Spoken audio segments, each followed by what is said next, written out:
divide. So question number 5.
हाँ जी बेटा, second number था, कौन सा प्रॉब्लम था? ईपीपी फर्स्ट में 1 से लेके 3 तक किसी का प्रॉब्लम? कौन सा नंबर बोल रहे थे बेटा, रिकॉल करो उसको। Sir question number 5। Question number 5 से पहले तो नहीं है किसी का, तो 5 पे जा रहा हूं मैं। प्रॉब्लम नंबर 5 कह रहा है द मोलेलिटी ऑफ 15%, ये देखो ये गिवन है आपको, 15% वेट बाय वॉल्यूम दे रखा है। तो इसका मतलब अगर 100 मिलीलीटर सॉल्यूशन है, वॉल्यूम 100 मिलीलीटर में जो आपका है 15 ग्राम वेट आपका सोल्यूट का है, 15 ग्राम वेट सोल्यूट का है सॉल्यूशन में। कहता है 50% वेट बाय वॉल्यूम, और आपको डेंसिटी दे रखा है और मोलिलिटी निकालना है। डेंसिटी भी दे रखा है, गिवन है। डेंसिटी आपका गिवन है 1.1 ग्राम पर सेंटीमीटर क्यूब, और आपको मोलिलिटी कैलकुलेट करना है। मोलिलिटी, तो मोलिलिटी का फार्मूला क्या होगा हमारे पास, हमें यहां पर रखना पड़ेगा वेट सोल्यूट का, weight of solute divided by formula weight of solute, या जिसको आप मोलर मास बोलोगे, इनटू यहां रखना पड़ेगा वेट ऑफ सॉल्वेंट, और सॉल्वेंट अगर ग्राम में रखा आपने तो ऊपर आपको 1000 लगाना होगा। अब इसमें से वेट ऑफ सोल्यूट जो है वो हमारे पास 15 ग्राम सोल्यूट है 100 मिलीलीटर में, तो 15% वेट बाई वॉल्यूम है। यहां हमें डेंसिटी गिवन है, तो टोटल सॉल्यूशन के हिसाब से अगर हम देखें वेट ऑफ सॉल्वेंट कैलकुलेट करना पड़ेगा हमें, तो वेट ऑफ सॉल्वेंट कैलकुलेट करना पड़ेगा। तो हम ऐसे निकाल लेते हैं भाई, वेट ऑफ सॉल्यूशन डेंसिटी से निकाल लेते हैं। Density of solution is equal to weight upon volume of solution, ये पूरे सॉल्यूशन का वेट हो जाएगा। तो इसमें डेंसिटी गिवन है, वेट ऑफ सॉल्यूशन कैलकुलेट कर लेते हैं। तो weight of solution is equal to density into volume. Density हमारे पास 1.1 है, वॉल्यूम 100 दे रखा है, तो इसको हम सोल्व कर लेंगे तो 110 हो जाएगा। ये 110 ग्राम सॉल्यूशन आ गया। अब वेट ऑफ सॉल्यूशन इतना है जिसमें से वेट ऑफ सोल्यूट ऊपर लिखा हुआ है 15 ग्राम, तो वेट ऑफ सॉल्वेंट भी निकाल लेते हैं। वेट ऑफ सॉल्वेंट, तो सॉल्यूशन में से 110 में से 15 माइनस कर दो, तो बाकी आपका आ जाएगा जितना भी आएगा 95। अब ये सारी वैल्यू हम यहाँ पुट कर देते हैं ऊपर वाले फार्मूले में। वेट ऑफ सॉल्यूट हमारे पास आ गया 15 ग्राम, मोलर मास आपका H2SO4 था, H2SO4 है तो H2SO4 का मोलर मास रख देंगे 98 इंटू ये हमारे पास 1000, वेट ऑफ सॉल्वेंट हम रख देंगे, निकाला था हमने 95। यहां से हम इसको सोल्व कर लेंगे, यहां से हम इसका सॉल्यूशन कर लेंगे। तो अप्रोक्सीमेट देखोगे आप तो ये आपका 98 है, ये 95 है, तो आपका 1.5 से थोड़ा सा ज्यादा चला जाएगा, क्योंकि 100 होता, ये 100 होता, तो ये 30 कैंसिल हो जाते, 1.5 आता, 1.5 से थोड़ा सा ज्यादा वाला आपका आंसर हो जाएगा। कैलकुलेट कर लेंगे, जो आंसर आएगा वो बना आंसर 1.6 आ रहा है, लेकिन जो आंसर की है उसमें गलत दिया हुआ है, 1.8 दिया हुआ है उसमें, और ऑप्शन में 1.6 भी है। जो उन्होंने 4 ऑप्शन दिए हुए हैं उनके अंदर 1.6 और 1.8 दोनों है या एक ही ऑप्शन है? सर ये कैलकुलेट दोनों है ना, तो आप ये कैलकुलेशन करके देख लेना, जो एक्यूरेट, जो 1.6 आए तो 1.6 आंसर होगा, 1.8 होगा तो 1.8 आएगा। ये कैलकुलेशन बनाना, ये फार्मूला है, ठीक है? Yes sir. सर ऐसी मतलब मिस्टेक्स ना 1-2 क्वेश्चन में हो रहा है। हाँ हाँ होगा, 1-2 में मैंने देखे थे, चेक किए थे, वो 1-2 में हो सकता है। आप अपना फार्मूले से चलेंगे, जो सही आंसर होगा वही टिक करेंगे, ठीक है बेटा? यस 5 के आगे किसी में और 5 सर, के आगे 6 फिर 10 सर, 6 नंबर प्रॉब्लम 6 देखते हैं।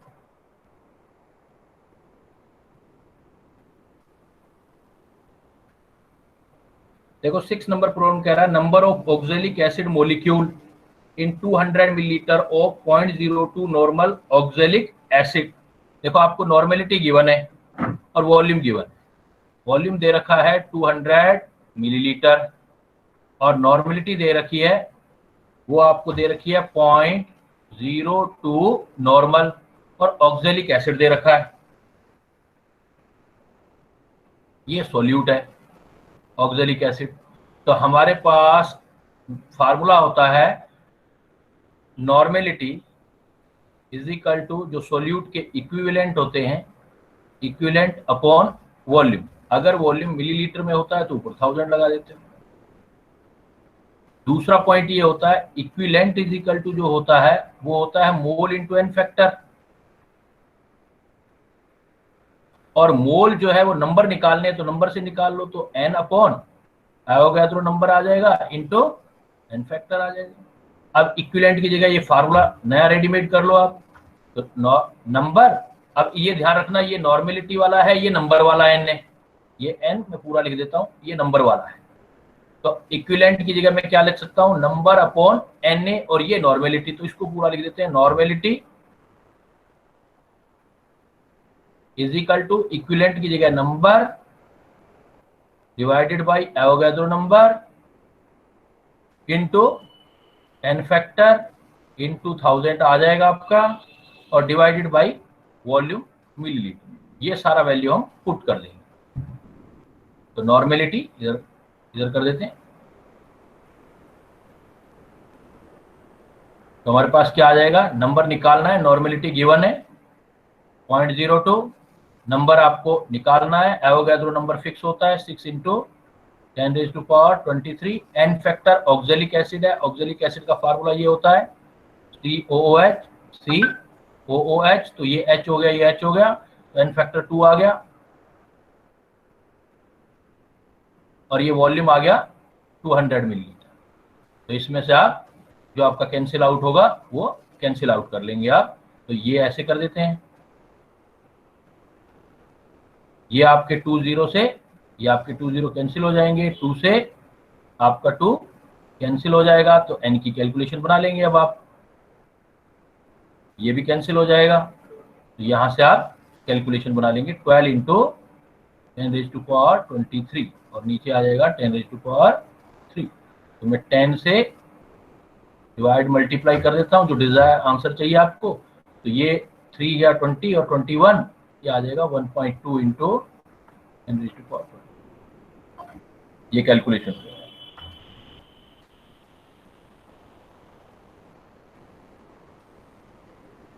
नेक्स्ट चलते जाओ बच्चों, 6 के बाद किसी का problem? Sir 14। Question number 8। Question number 8 देख लो बेटा।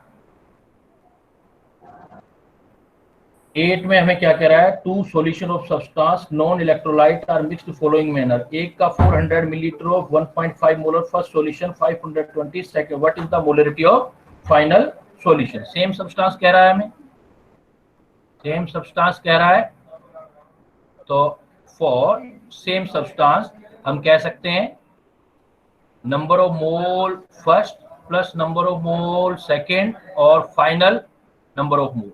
और नंबर ऑफ मोल जो होता है वो मोलरिटी इनटू वॉल्यूम होता है, तो इसलिए आप लिख सकते हो M1V1 plus M2V2 is equal to M3V3।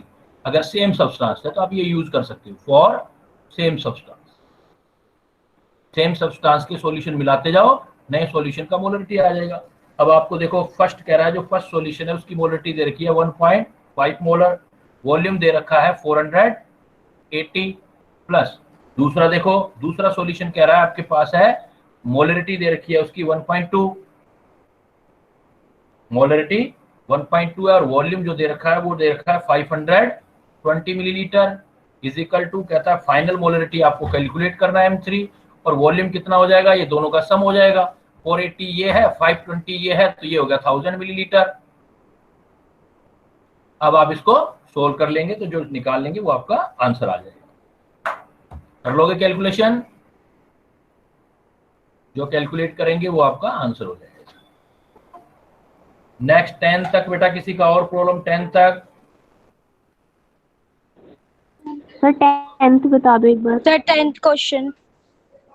10th का हिंट बता दें तो 10th में देखो है molarity of orthophosphoric acid having purity 70% by weight and specific gravity. एक फार्मूला बताया था बेटा 10 नंबर में कि जब आपको स्पेसिफिक ग्रेविटी मतलब डेंसिटी होता है, जब डेंसिटी और परसेंटेज बाय वेट देख रखा हो तो मोलरिटी का डायरेक्ट फार्मूला लगा दोगे। परसेंटेज बाय वेट ऐसे प्रॉब्लम भी बनाए थे हमने, इनटू डेंसिटी इनटू 10 और डिवाइडेड बाय जो इसका फार्मूला वेट होगा।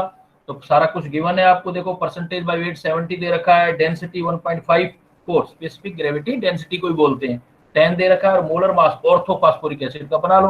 ऑर्थोफॉस्फोरिक एसिड का फार्मूला H3PO4 होता है, इसका उतना ही आएगा जितना सल्फ्यूरिक एसिड का होता है, 98 ही आएगा। तो यहाँ वैल्यू पुट कर देना, परसेंटेज बाय वेट कर देना 70, डेंसिटी भी गिवन है आपको 1.54, 10 है ही, ये यहाँ रख देना, जो निकाल लोगे वो मोलरिटी आ जाएगा। 10 के बाद बच्चों आ जाओ 11 से लेके 15 तक किसी का प्रॉब्लम? Sir 14th। 40। सर पहले 11th बता दो। पहले कौन सा बता दें? 11 11 यस सर।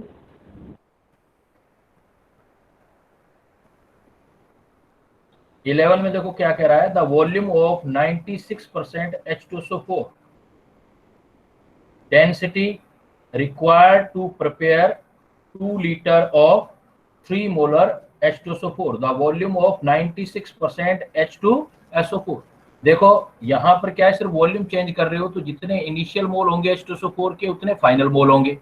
हिंट दे देता हूँ मैं आपको, इनिशियल मोल जो है वो आप मोलरिटी से निकाल सकते हो, मोलरिटी इनिशियल, वॉल्यूम इनिशियल, और लास्ट में मोलरिटी फाइनल, वॉल्यूम फाइनल। ठीक है, अब मोलरिटी निकालनी है तो किससे निकालोगे? देखो मोलरिटी निकालने का वापस ये फार्मूला, ये सारी चीजें आपको गिवन दे रखी है मोलरिटी की, तो मोलरिटी का गिवन फार्मूला आप दे दोगे, तो यहाँ मोलरिटी ये निकाल लो पहले वाली, तो परसेंटेज बाय वेट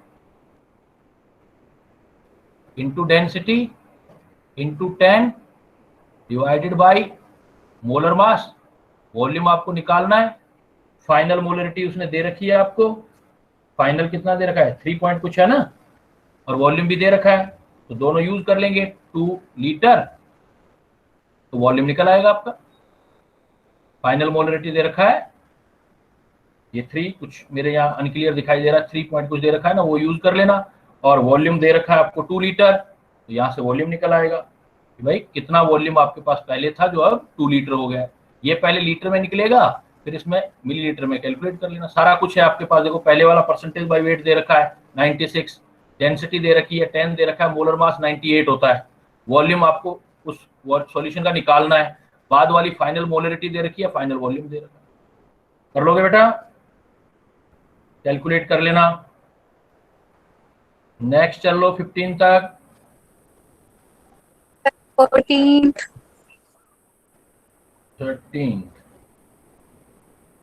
13 कह रहा है molality of 648 gram of pure water. ये देखो बेटा कोई भी अगर आ जाए सर 14। मोलरिटी में, जहां भी आप ये वर्ड देख लें प्योर वाटर, तो याद कर लेना जो कैलकुलेट कराया था वही होगा, 55.5 मोलर। प्योर वाटर जब भी आ जाए उसकी मोलरिटी इतनी ही रहेगी, चाहे कितना ही अमाउंट ले लो उससे कोई फर्क नहीं पड़ेगा, क्योंकि आपको कैलकुलेट तो 1 लीटर का करना है ना, 1 लीटर वाटर का मोलरिटी फिक्स रहता है 55.5। कुछ भी आ जाए, आपने जब भी प्योर वाटर कहीं भी देख लो, you are required to give the answer 55.5 molar. Next चल लो बेटा 15 तक। सर 14 नेक्स्ट वाला 15 तक 14 क्वेश्चन।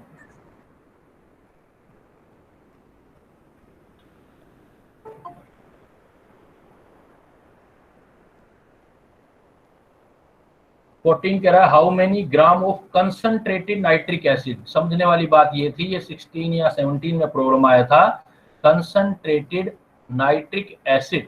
कंसंट्रेटेड नाइट्रिक एसिड का मतलब समझना था कि नाइट्रिक एसिड और वाटर, कंसंट्रेट वाटर करता है ना, वाटर और दोनों का मिला के करना था, मतलब आपको जो निकालना था वो वेट ऑफ सॉल्यूशन निकालना था, वेट ऑफ सॉल्यूशन। सर आगे हाउ मेनी ग्राम ऑफ हैं, सर यहीं पर डाउट हो रहा था बस। हाँ ये कंसंट्रेट नाइट्रिक एसिड है ना, तो कंसंट्रेट मतलब वाटर और नाइट्रिक एसिड दोनों का सॉल्यूशन निकाल। कर लोगे अब आगे, क्या बताऊं? सर। नहीं सर हो जाएगा। सर बता दो एक बार। बता दें एक बार, concentrated nitric acid weight of solution, तो वो कह रहा है कि परसेंटेज दे रखा है, परसेंटेज ऑफ HNO3, क्या फार्मूला होगा, wait of HNO3 divided by weight of solution into 100, ये होगा। तो इसमें हमारे पास गिवन क्या क्या है, मोलरिटी और HNO3 दे रखी है, तो एक हमारे पास फार्मूला होता है number of mole of HNO3, number of mole of HNO3 is equal to आएगा मोलरिटी इंटू वॉल्यूम या weight of HNO3 upon formula wait.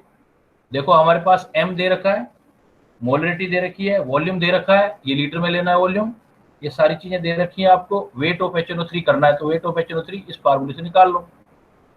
तो अब कंपटीशन में क्या होता है, डायरेक्ट फार्मूले पे क्वेश्चन नहीं आता, 2 फार्मूले मिक्स करके आपका माइंड उन्होंने चेक कर लिया कि क्या कुछ आता है या सिर्फ रटा हुआ ही है, तो HNO3 वेट यहाँ से निकालोगे आप, तो यहाँ क्या रखोगे फिर आप, मोलरिटी, वॉल्यूम लीटर में, मोलर मास इंटू 1000, ये वेट ऑफ सॉल्यूशन इधर ले जाते हैं, यही तो आपको निकालना है, और परसेंटेज ऑफ HNO3 इधर ले आते हैं।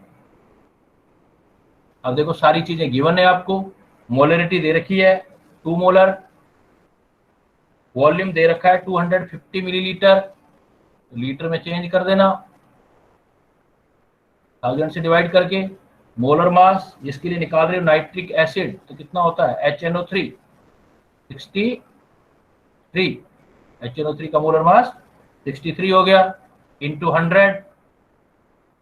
परसेंटेज भी गिवन है आपको, परसेंटेज दे रखा है 70%। तो यहाँ से आपका जो कैंसिल होता जाता है वो करते जाओ, जैसे 250 यहाँ से 4 पे कैंसिल हो जाएगा, ये 2 से कैंसिल हो जाएगा, ये यहाँ से ये इससे कैंसिल हो गया, और ये 7 9 जा 63 हो जाएगा, 9 का हाफ करोगे ये 5 आ जाएगा, तो टोटल सॉल्यूशन में आपका 45 ग्राम आ गया।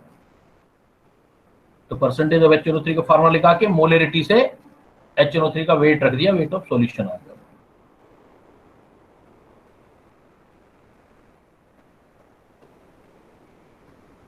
नेक्स्ट चलते जाओ बेटा, फिर आपका next DPP।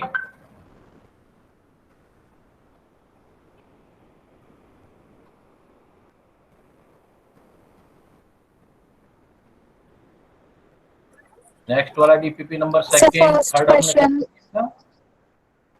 Number first, what is the mole fraction of glucose in 10% weight by weight glucose solution। देखो हमें दे रखा है 10% वेट बाय वेट, इसका मतलब 10 ग्राम सोल्यूट इन 900 ग्राम सॉल्यूशन में आएगा, 10 ग्राम सोल्यूट इन 100 ग्राम सॉल्यूशन। तो मैं इसको ये भी तो लिख सकता हूं 10 gram solute in 90 gram solvent. Total solution 100 gram है, जिसमें से 10 ग्राम सोल्यूट है, तो सॉल्वेंट 90 ग्राम आ गया, क्योंकि दोनों का वेट दे रखा है हमें। अब हमें क्या निकालना है, मोल फ्रैक्शन। मोल फ्रैक्शन को काई से लिखते हैं, मोल फ्रैक्शन ऑफ सोल्यूट निकालना है ग्लूकोज, तो मोल फ्रैक्शन ग्लूकोज निकालना है, तो नंबर ऑफ ग्लूकोज और डिवाइडेड बाय दोनों के number of mole, glucose plus जिसके अंदर बना रखा है वाटर के अंदर। नंबर ऑफ ग्लूकोज कैसे बनोगे, 10 वेट है और डिवाइडेड बाय मोलर मास लिख लो ग्लूकोज का 180, ये भी आ जाएगा 10 अपॉन 180, प्लस आ जाएगा 90 अपॉन 18। अब कैलकुलेट कर लो, सोल्व कर लो, जो करोगे वो आपका आंसर है।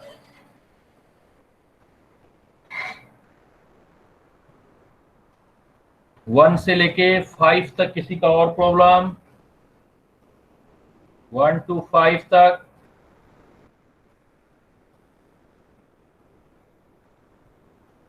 DPP नंबर 2 में 1 से 5 सेकंड सेकंड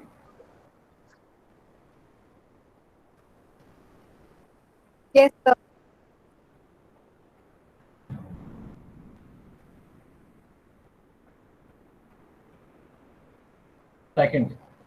सेकंड कह रहा है, solution is obtained by mixing 200 gram of 30% and 300 gram of 20% solution. पहला सॉल्यूशन है हमारे पास फर्स्ट, इस सॉल्यूशन में कह रहा है इसमें सोल्यूट जो है वो 30% है, और 30% है सॉल्यूशन, टोटल जो है वो है 200 ग्राम, तो 30% निकाल लो सोल्यूट, तो 200 ग्राम का 30% मतलब आ गया 60 ग्राम।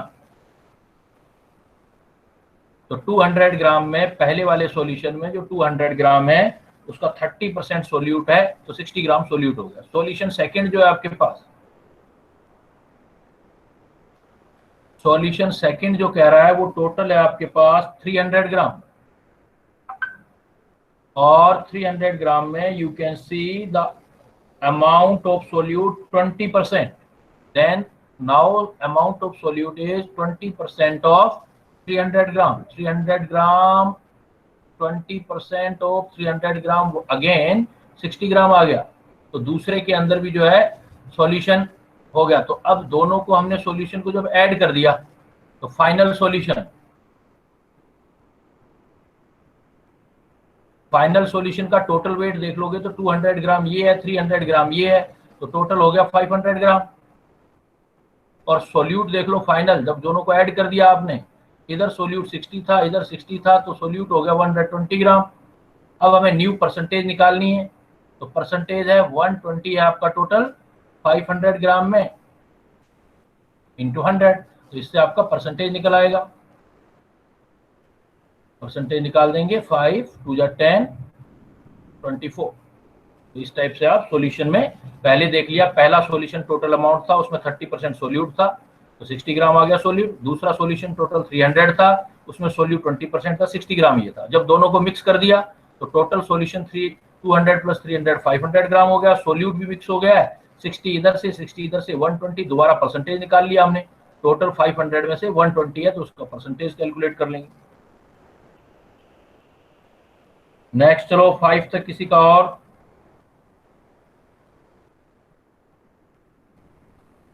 फाइव तक किसी का और प्रॉब्लम? 5 तक नहीं है तो फिर 6 से लेके 10 तक। 6 सर to 9 10, 9 और 10।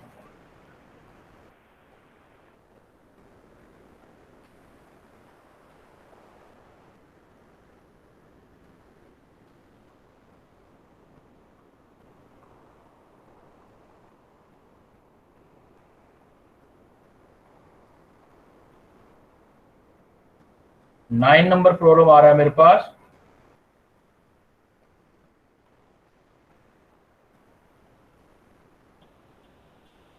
$10.6 ग्राम सोल्यूट जो दे रखा है हमें, Na2CO3 दे रखा है सोल्यूट, Na2CO3, और ये न्यूट्रलाइज जो हो रहा है वो H2SO4 से हो रहा है। ये बेस है, क्योंकि वीक एसिड है, स्ट्रॉन्ग बेस है तो बेसिक होगा ये। और इसको न्यूट्रलाइज जो कर रहे हो आप H2SO4 मतलब एसिड से कर रहे हो। जब एसिड बेस को न्यूट्रल करते हैं तो अब इसका जो बेस है इसका हमें अमाउंट दे रखा है 10.6 ग्राम, तो इससे मोल बन जाएंगे, नंबर ऑफ मोल बन जाएंगे Na2CO3 के। तो 10.6 डिवाइडेड बाई Na2CO3 का होगा 2346 106, मतलब 0.1 आ जाएगा, 0.1 मोल। और ये जो H2SO4 का हमें दे रखा है डेटा, वो इसका वॉल्यूम दे रखा है 100 मिलीलीटर, और H2SO4 का by 100 milliliter of H2 solution, its normality is 10.6 gram of Na2CO3 was exactly neutralized by 100 milliliter of H2 support its normality। इसका नॉर्मेलिटी निकालना, तो हमारे पास फार्मूला क्या होता है, इक्विवेलेंट ऑफ फर्स्ट वाले के या एसिड के इज इक्वल टू होते हैं इक्विवेलेंट ऑफ बेस। ये फार्मूला लगा सकते हैं, मतलब equivalent of acid is equal to equivalent of, हमेशा इससे सोल्व करवाओ क्योंकि दोनों अलग अलग मटेरियल है। जब सेम मटेरियल होते हैं तो मोल आप कर सकते हो इक्वल, लेकिन अलग अलग मटेरियल है तो इक्विवेलेंट करेंगे। तो इक्विवेलेंट इसके हमें वेट से निकालने हैं क्योंकि वेट गिवन है, तो इसका आ जाएगा वेट अपॉन इक्विवेलेंट वेट ए वाले का। और बेस में क्या दे रखा है आपको, नॉर्मेलिटी, तो नॉर्मेलिटी इंटू वॉल्यूम बेस वाले के लिए। वेट इक्विवेलेंट वेट होता है formula weight upon N factor, तो weight upon formula weight into N factor, ये इसके लिए यूज हो गया। और यहां यूज करोगे आप तो नॉर्मेलिटी इंटू वॉल्यूम लीटर में ले लेना है, ये बी वाले के लिए आ जाएगा। तो सारा कुछ हमारे पास है, सिर्फ वैल्यू पुट करना है। वेट इसका दे रखा था आपके पास, निकाल भी लिया था, वैसे मोल से भी कर सकते थे आप। तो weight upon 10.6 divided by 106, n factor 2 होगा Na2CO3 का, क्योंकि साल्ट है। साल्ट में बताया था एन फैक्टर स्टार्टिंग में Na का 1 का +1 होता है, 2 Na दिखाई देंगे, 2 आ जाएगा इसका।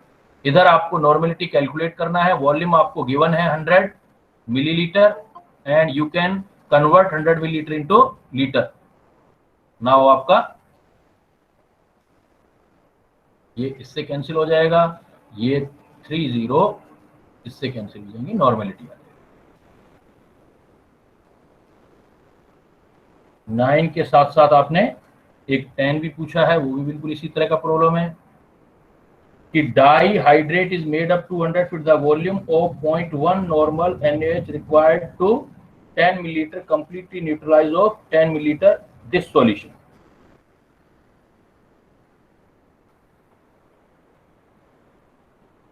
इसमें देखो बेटा क्या दे रखा है, कहता है dihydrate is made up to 250 millilitre.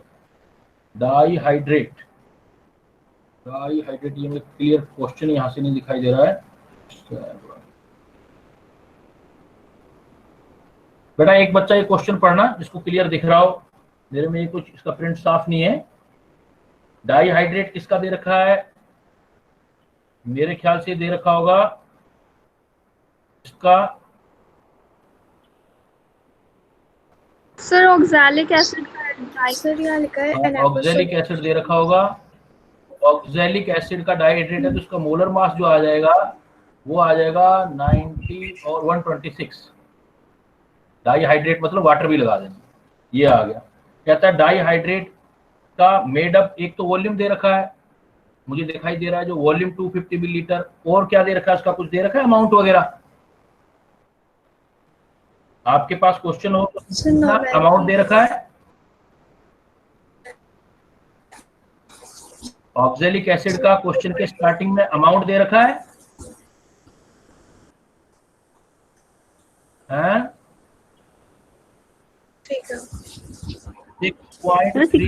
ग्राम। ठीक है, तो 6.3 ग्राम में 250 मिलीलीटर है। और बाद में आपको जो इसको सोल्व करना है, न्यूट्रल करना है, वो जो बेस है ये एसिड हो गया। जो बेस दे रखा है वो बेस दे रखा है आपको 0.1 नॉर्मल NaOH, 0.9 वोल्ट। तो इसमें आगे कह रहा है required to completely neutralise 10 millilitre of this solution NaOH। तो वॉल्यूम चाहिए होगा NaOH का, निकाल लेते हैं। देखो पहले देखो, ये वॉल्यूम है 250 मिलीलीटर, 250 मिलीलीटर वॉल्यूम। तो 250 मिलीलीटर वॉल्यूम में हमारे पास 6.3 ग्राम अटैच है, 126 है, तो मोल निकाल लीजिए। तो इसमें देखो मोल आएंगे आपके, थोड़ा ट्रिकी है प्रॉब्लम, सीधा फार्मूला बेस नहीं है। तो मोल कैसे निकालोगे? 6.3 ग्राम डिवाइडेड बाई इसका टोटल 126। तो सोल्व करोगे आप इसको तो ये 63, ये 2 पे चला जाएगा, 20 आ जाएगा, 1/2 होता 0.5, तो 0.05 आगे मोल। तो ये जो 0.05 मोल है ये 250 मिलीलीटर में, और हमें चाहिए आगे चल के रिएक्शन करवाने के लिए 10 मिलीलीटर में। तो यहीं पर है प्रॉब्लम सारा फंसा हुआ जो है। तो पहले आप इसको 250 मिलीलीटर से इसमें निकाल लो।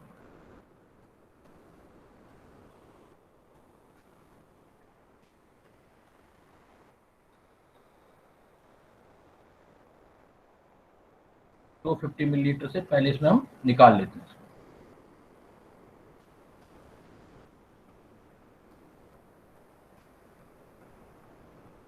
ऐसा करते हैं कि 250 मिलीलीटर में 0.05 मोल, हमें चाहिए 10 मिलीलीटर। तो 250 मिलीलीटर कंटेन 0.05 मोल, हमें चाहिए इसका 10 मिलीलीटर। तो 10 millilitre contain 0.05 divided by 250 into 10, ये आ गया। तो अब इतने मोल आ गए। अब हमें क्या करेंगे, हमारे पास फार्मूला क्या है, इक्विवेलेंट ऑफ एसिड, वापस वही formula, is equal to equivalent of base, equivalent of acid, लेकिन ध्यान रखना फॉर 10 मिलीलीटर, इन 10 मिलीलीटर वाला लेना है। तो इक्विवेलेंट जो होता है मोल इंटू एन फैक्टर होता है। तो मोल इंटू एन फैक्टर आपका आ जाएगा एसिड का, इज इक्वल टू, इधर क्या है नॉर्मेलिटी दे रखा है, इक्विवेलेंट नॉर्मेलिटी इंटू वॉल्यूम आ जाएगा बेस का, पहले की प्रॉब्लम की तरह। और ये 11th में काफी करते हैं, काफी मोल कंसेप्ट, रिडॉक्स चैप्टर, सॉल्यूशन के ये क्वेश्चन सारे वही होते हैं। ये 11th का ही रिवीजन है एक तरह से। तो ये मोल आ गया, जो आप थर्मोडायनेमिक्स, पीएच कैलकुलेशन, वहां सब ये क्वेश्चन होते हैं। तो मोल जो है आपने ये निकाले हुए 0.05, 250 इंटू 10, एन फैक्टर आपका 2 होगा, नॉर्मेलिटी आपको गिवन है इसकी 0.1, वॉल्यूम हमको निकाल, वॉल्यूम हम कैलकुलेट कर लेंगे इसमें। तो वॉल्यूम आप कैलकुलेट कर लो, ये इधर ले जाओ 100।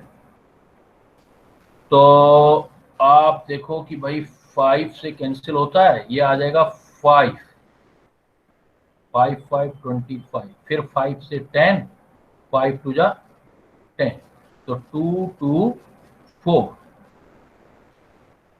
और बाई 1000 इंटू 0.1 है तो 10 ऊपर आ जाएगा v, इसका इतना तो आ जाएगा लीटर, मिलीलीटर करोगे तो वापस 1000 हटा दोगे तो 40 मिलीलीटर ये आ जाएगा। थोड़ा ट्रिकी है, थोड़ा जितना बेटर प्रैक्टिस होगा उतना हो जाएगा आपसे। तो पहले ध्यान क्या देना है कि पहले एसिड दे रखा है वो 250 मिलीलीटर दे रखा है, लेकिन हमें 10 मिलीलीटर से रिएक्शन करवाना है, तो 250 मिलीलीटर में मोल निकाल लिया एसिड के 0.05, फिर 10 मिलीलीटर में निकाल लिए, इतने मोल आ गए। जो 10 मिलीलीटर में उसको हम इक्वेट कर रहे हैं बेस से, तो 10 मिलीलीटर में जितने इक्विवेलेंट होंगे और एसिड और बेस के इक्वेट कर दो, फिर मोल हमने निकाल ही लिए, एन फैक्टर पता ही है, इसकी नॉर्मलिटी गिवन है, इसका वॉल्यूम कैलकुलेट करना है, तो वॉल्यूम कैलकुलेट हो जाएगा। ये आपका 9 और 10 नंबर प्रॉब्लम थे दोनों। नेक्स्ट चलो आप, नेक्स्ट आपका है 11 से लेके 15 तक। सर 12 नंबर प्रॉब्लम देखते हैं। An aqueous solution contain 25% ethanol and 55% acetic acid by mass. Calculate the mole fraction of acetic acid. बड़ा अच्छी प्रॉब्लम है, बहुत ब्यूटीफुल प्रॉब्लम। इसमें देखो दिमाग नहीं जाता है, छूट जाता है कुछ। उसने क्या बोला, एक्वस सॉल्यूशन, एक्वस सॉल्यूशन मतलब पानी भी है, एक्वस सॉल्यूशन, और उसके अंदर एक्वस सॉल्यूशन में 25% एथेनॉल। इजी सा था लेकिन थोड़ा सा ध्यान हटने से गलत हो सकता था, और 50% एसिटिक एसिड भी है। इसका मतलब एक चीज सोचने वाली थी बेटा कि एसिटिक एसिड 50% है, एथेनॉल 25% है, तो 25% कोई और चीज भी तो है, और वो 25% है वाटर। एक्वस मतलब वाटर होता है, तो इसका मतलब 25% वाटर भी हो गया। ये जनरली मिस हो जाता है पढ़ते टाइम। अब हो जाएगा प्रॉब्लम बड़ी इजीली। अब देखो, अब आपने सिर्फ उसका मोल फ्रैक्शन ही तो निकालना है। Calculate the mole fraction of acetic acid. Mole fraction of acetic acid CH3COH is equal to, mole fraction है तो इसका देखो वेट दे रखा है 50 और एसिटिक एसिड का मोलर मास होता है 60। अब तीनों के मोल डिवाइड कर दो, 50/60 प्लस एथेनॉल कितना है 25% डिवाइड बाय 46, एथेनॉल का फार्मूला, प्लस वाटर कितना है 25%, इतना weight divided by formula wait. Calculate कर लो, मोल फ्रैक्शन आ जाएगा एसिटिक एसिड। इसमें मतलब 3 कंपोनेंट थे, 2 कंपोनेंट थे, 3 थे, तो मोल क्या होता है, mole fraction given number of mole divided by total number of मोल, तो तीनों के मोल रख देने थे आपने। क्लियर? ये कौन सा, ये 12 नंबर है ना, ये तो हमने किया ये भी। यस सर 12 है। 15 तक बच्चों किसी का और प्रॉब्लम? 15 तक आगे चलो। 15 तक नहीं है तो 20 तक आ जाओ।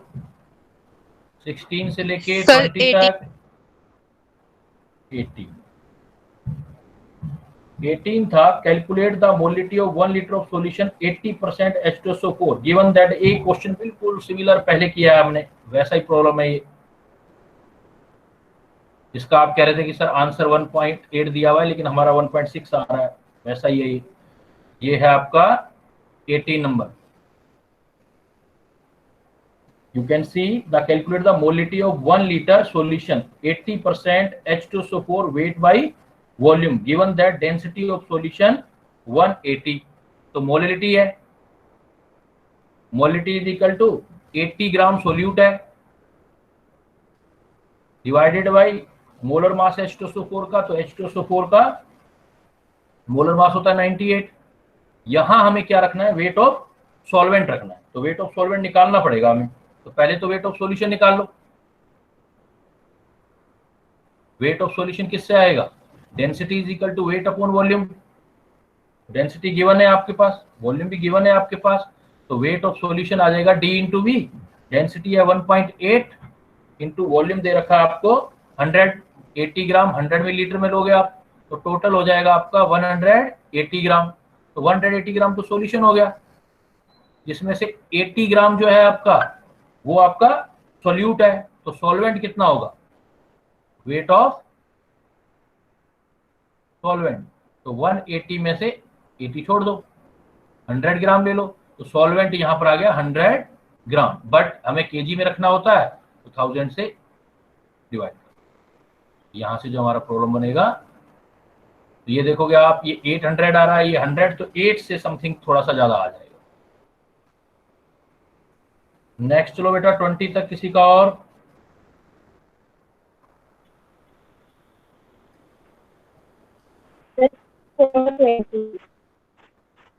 ट्वेंटी तक नहीं है, 21 से 25 तक, 21 क्वेश्चन नंबर 22 सर 24 22 कौन से वाला है? 22, ये 22 आ गया। कह रहा है the normality of 10% mass by volume acetic acid. 22 10%, तो यहाँ पर 10 ग्राम मास बाय वॉल्यूम है, तो 10 ग्राम सोल्यूट आ जाएगा और 100 ग्राम 100 मिलीलीटर सॉल्यूशन हो जाएगा, क्योंकि इस बार जो कह रहा है वो वेट बाय वॉल्यूम कह रहा है। वेट बाय वेट होता तो 10 हटा के 90 रख देते, लेकिन वॉल्यूम अलग है तो 100 मिलीलीटर हो गया। और एसिटिक एसिड है, नॉर्मेलिटी निकालना है, very simple. Normality is equal to weight upon, normality है तो इक्विवेलेंट वेट इनटू वॉल्यूम, अगर मिलीलीटर में है तो 1000 लगा दो। तो वेट आपको दिया हुआ है 10 ग्राम, इक्विवेलेंट वेट n फैक्टर 1 नहीं होगा एसिटिक एसिड का, तो 60 आ जाएगा। वॉल्यूम दे रखा है 100 मिलीलीटर डिवाइडेड बाय 1000, कैलकुलेट कर लो। 22 के बाद एक आप बच्चों ने पूछा था मेरे से 24 रीडिंग लगाना बेटा, कौन सा था 24?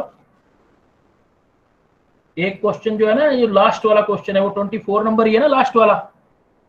Yes sir. वो आपके इसका नहीं है, सॉल्यूशन का नहीं है, वो ऑर्गेनिक केमिस्ट्री का क्वेश्चन आया हुआ, सॉल्यूशन में नहीं आएगा। वो ऑर्गेनिक में पढ़ेंगे, उसके अंदर वो बनाने के मेथड है एल्डिहाइड बनाने के, बेंजल्डिहाइड, तो सेकंड में एल्डिहाइड नहीं बनता है, तो उसको अभी छोड़ दो आप। हो गया बेटा सभी का? अब इन जितने क्वेश्चन किए हैं ये दोबारा करके देखना सभी लोग, सभी घर पे दोबारा करके देखोगे इनको। जितनी बार ज्यादा तरीके से करोगे तब तक करते रहो जब तक कोई क्वेश्चन बिल्कुल क्लियर ना हो जाए। अब आपकी डीपीपी क्लियर है बेटा सभी? 1 2 3 यस सर। चलो नेक्स्ट मैं स्टार्ट कर रहा हूं आगे। तो आज का हम टॉपिक स्टार्ट करते हैं।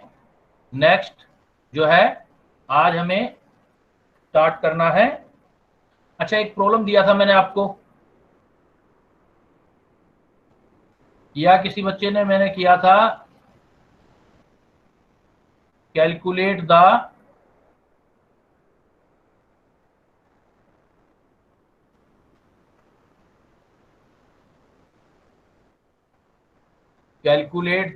lowering of vapor pressure of 1 molar aqueous solution at 373 kelvin. ये वाला प्रॉब्लम दिया था मैंने आपको लास्ट में। Calculate the lowering of vapour pressure of 1 molar aqua solution. Sir Celsius में था टेम्परेचर है 373 केल्विन, नहीं सेल्सियस नहीं, सेल्सियस होगा तो 100 डिग्री सेल्सियस कर लो इसको, 373 केल्विन या 100 डिग्री सेल्सियस। तो बच्चों इसमें थोड़ा सा कॉन्सेप्ट था कि 100 डिग्री सेल्सियस का मतलब है वाटर बॉइलिंग है, ये बॉइलिंग पॉइंट ऑफ वाटर है,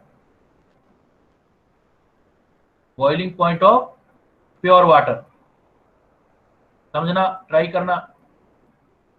boiling point of pure water है। बॉइलिंग पॉइंट और कोई चीज बॉइल कब होती है हमने पढ़ा था, जब वाटर का वेपर प्रेशर बाहर के वेपर प्रेशर के बराबर हो जाएगा, तो इसका मतलब पी नोट वाटर का पता लग जाएगा इससे। वाटर बॉइल हो रहा है 100 डिग्री सेल्सियस पर, तो इसका पी नोट 1 atm या आप कह सकते हो 760 mm ऑफ मर्करी हो गया। तो प्योर वाटर का ये आ गया। अब हमारे पास फार्मूला जो है, अब इसमें एक दे रखा है मोलिलिटी 1 मोलर, तो फार्मूला क्या था हमारे पास, P not minus P S upon P not is equal to mole, Raoult के according mole fraction of solute कर सकते हैं हम, जो लास्ट टॉपिक किया था, P not P S upon P not mole fraction of solute. अब हमारे पास भाई ये चीज तो पता लग गई, ये चीज भी पता लग गई क्योंकि पी नोट ही है ये, तो ये चीज आपको कैलकुलेट करनी है, ये निकालना है एक्स सोल्यूट। हम क्या करेंगे, जो पिछली हमने कॉन्सेंट्रेशन टर्म पढ़ी है वहां से निकाल लेंगे। मोलिलिटी और एक्स सोल्यूट का फार्मूला पढ़ा था, इक्वेशन नंबर फर्स्ट ये हो गई, और मोलिलिटी इज इक्वल टू हमने एक फार्मूला पढ़ा था एक्स सोल्यूट, कुछ इंपॉर्टेंट फार्मूले जो लिखवाए थे, डायरेक्ट मोल फ्रैक्शन निकाल सकते हो 1 minus x solute into 1000 molar mass of solvent. तो यहां से हम निकाल सकते हैं, दो फार्मूले हो गए। अगर एक चीज क्लियर हो गई तो दूसरी हम कैलकुलेट कर सकते हैं। तो मोलिलिटी गिवन है आपको, देखो 1 मोलर सॉल्यूशन दे रखा है, 1 एक्स 1 माइनस एक्स 1000 बाई 18, तो ये सोल्व कर लो, 18 माइनस 18x 1000x, तो ये कितना हो गया आपके पास 1018, x इज इक्वल टू 18, तो x की वैल्यू आ गई, तो सॉल्यूट हमारे पास ये चीज आ गया, तो ये हम यहां रख सकते हैं। तो पी नॉट गिवन हो गया अब हमारे पास 760 mm, या टोर कर दो माइनस, या आप इस लोअरिंग ही निकालना है तो डिफरेंस ही निकाल लो, लोअरिंग निकालना है तो P nought minus P S, ये डिफरेंस निकालना है आपको। और पी नोट आपके पास गिवन है 760 is equal to mole fraction of solute निकाल लिया, एक्स की वैल्यू 181018, तो ये डिफरेंस है, डिफरेंस को आप ऐसे भी लिख सकते हो, लोअरिंग डेल्टा पी का मतलब हो गया लोअरिंग ऑफ वेपर प्रेशर। तो delta P is equal to कितना आ गया, 18 इंटू 760 डिवाइडेड बाई 1018, उसको मल्टीप्लाई करके अप्रोक्सीमेट 1000 से डिवाइड कर दो, तो जो हमारा आंसर आएगा वो बना लेंगे। मेरे ख्याल से अप्रोक्सीमेट 13-14 के बीच में आंसर आ जाएगा, 13.5 के आसपास। तो देखो कितना ट्रिकी और बढ़िया प्रॉब्लम है, इसी तरह का प्रॉब्लम आपके आते हैं। ये वाला प्रॉब्लम भी आपका 2016 में जो सेकंड बार एग्जाम हुआ था उसके अंदर दिया था उसने। तो एक मैं रिपीट करवा रहा हूं आपको, यहाँ पर सारा क्वेश्चन छुपा हुआ था, यहाँ पर सारी प्रॉब्लम जो थी वो हिडन था 100 डिग्री सेल्सियस पर। 100 डिग्री सेल्सियस का मतलब वाटर बॉईल हो रहा है, और कोई चीज बॉईल कब होती है, जब उसका वेपर प्रेशर बाहर के प्रेशर के बराबर हो। तो इस टाइम पे प्योर वाटर का वेपर प्रेशर 760 होगा, मोलिलिटी दे रखी थी तो उससे मोल फ्रैक्शन निकाल सकते थे सोल्यूट का, और उसके बाद हम राउल्ट अप्लाई कर सकते थे, P nought minus P S upon P nought is equal to mole fraction of solute. ये चीज यहां से निकाल ली और पी नोट हमें पता लग गया यहां से, तो P nought minus P S निकल आया। सर इसमें प्रेशर एटमॉस्फेयर भी रख सकते हैं? अगर आप एटमॉस्फेयर में रखोगे तो लास्ट आंसर आपका एटमॉस्फेयर में आ जाएगा, एटमॉस्फेयर में रखोगे तो एटमॉस्फेयर में। Okay sir. जिस यूनिट में आंसर चाहिए उसी में रखो। चले बेटा आगे।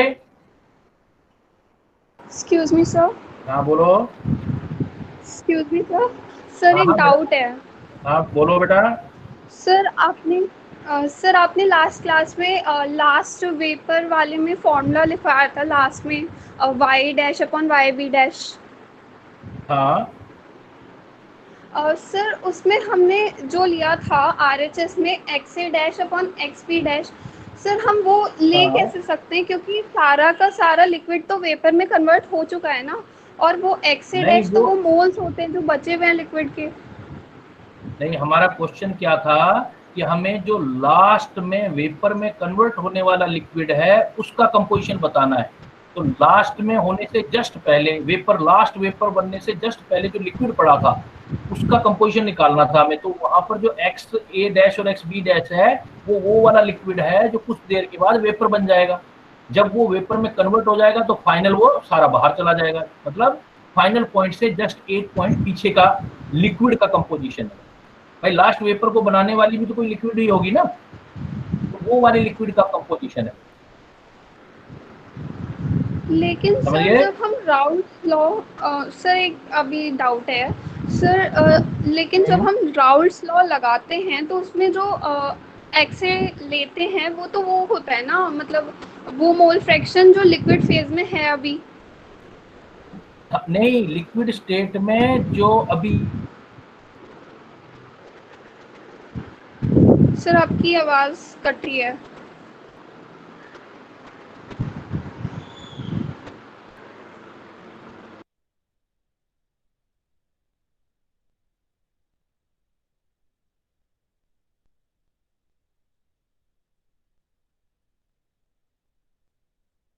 को तो आप एक्स ए एक्स बी यहीं से तो निकालते हो आप। सर आपकी मतलब आवाज ये कट वाला गई लिक्विड थी आपने बीच वेपर में। बना दिया है। सर आपकी ना आवाज कट गई थी बीच में, तो पहले का कुछ भी पता नहीं चला। कहाँ पर पता नहीं चला? जब मैंने मतलब अभी पूछा था वो राउल्ट्स लॉ वाला, उसके बाद आपने जब बोलना शुरू करा।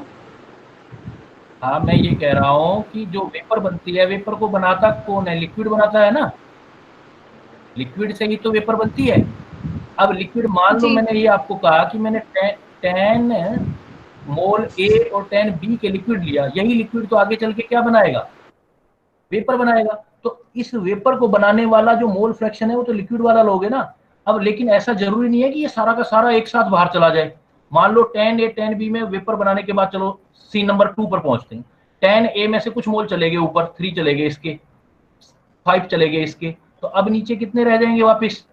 इसके 7 रह गए और इसके 5 मोल रह गए। तो अब ये x A dash x B dash हो गया।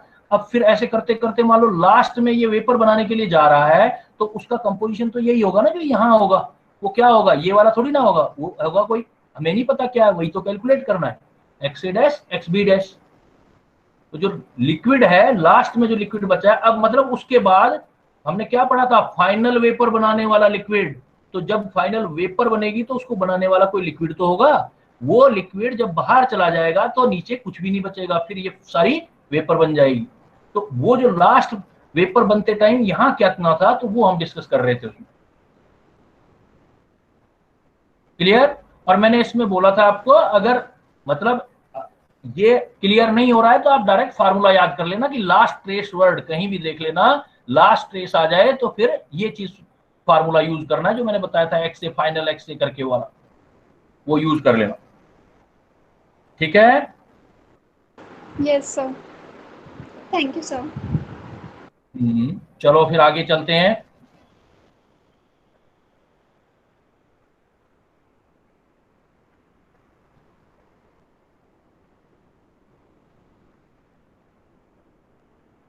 देखो बेटा, इसके बाद आज एक फिर एक आगे वाला पार्ट स्टार्ट करने से पहले एक चीज सिखा रहा हूं, वांट ऑफ फैक्टर।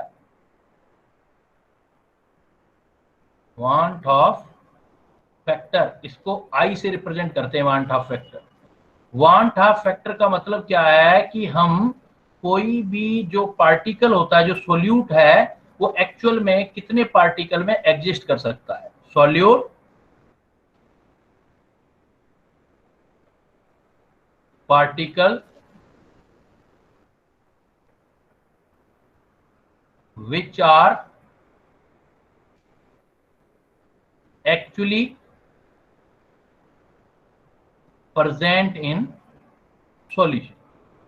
तो इस हिसाब से हम क्या कहते हैं कि जो सोल्यूट है, वो सोल्यूट को आप अलग अलग टाइप में डिवाइड कर सकते हैं। एक सोल्यूट ऐसे होते हैं जो वाटर के अंदर जितने डालोगे उतने ही रहेंगे, मतलब ऐसे सोल्यूट को बोलते हैं हम नॉन इलेक्ट्रोलाइट। नॉन इलेक्ट्रोलाइट का मतलब neither dissociate no associate in solution. इस टाइप का कोई भी सॉल्यूट जो हम पानी के अंदर डालें, वाटर के अंदर डालें, तो वहां जाके ना तो वो डिसोसिएट होता है और ना ही एसोसिएट होता है, तो उसको हम बोलते हैं नॉन इलेक्ट्रोलाइट। इस टाइप के एग्जांपल जो एसोसिएट डिसोसिएट वाले थे, मतलब कोई चेंज नहीं आता उनमें। जैसे इसके अंदर आप कोई भी शुगर यूज कर सकते हो, जैसे glucose, sucrose, urea, ethylene glycol मतलब अल्कोहल वगैरह, इथाइलिन ग्लाइकोल, ये काफी फेमिलियर होंगे जो यूज होंगे, जो मैं लिख रहा हूं। जैसे ग्लूकोज का एक पार्टिकल आप पानी में डालोगे तो वो एक ही रहेगा, ग्लूकोज आगे जाके ब्रेक नहीं होगा। सुक्रोज में एक पार्टिकल डालोगे तो एक ही रहेगा, यूरिया एक डालोगे तो एक ही होगा, इथाइलिन ग्लाइकोल एक डालोगे तो एक ही होगा, इसलिए हम कहते हैं ये नाइदर डिसोसिएट हो रहे हैं नॉर एसोसिएट।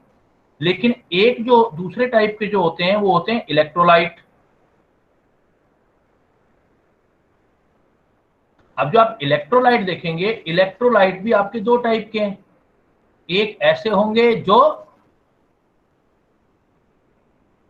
अंडरगोज इन डिसोसिएशन, डिसोसिएशन हो, जैसे आप NaCl डालते हो वाटर में, आप तो NaCl डालोगे, वो अंदर जाके Na पॉजिटिव आयन और Cl नेगेटिव आयन में डिसोसिएट हो जाएगा। जैसे आप एसिटिक एसिड डालोगे CH3COH, तो ये वाटर के अंदर जाके डिसोसिएट होने लग जाएंगे CH3COH। तो कुछ ऐसे होते हैं जो डिसोसिएट होते हैं, लेकिन कुछ ऐसे भी होते हैं जो एसोसिएट होते हैं।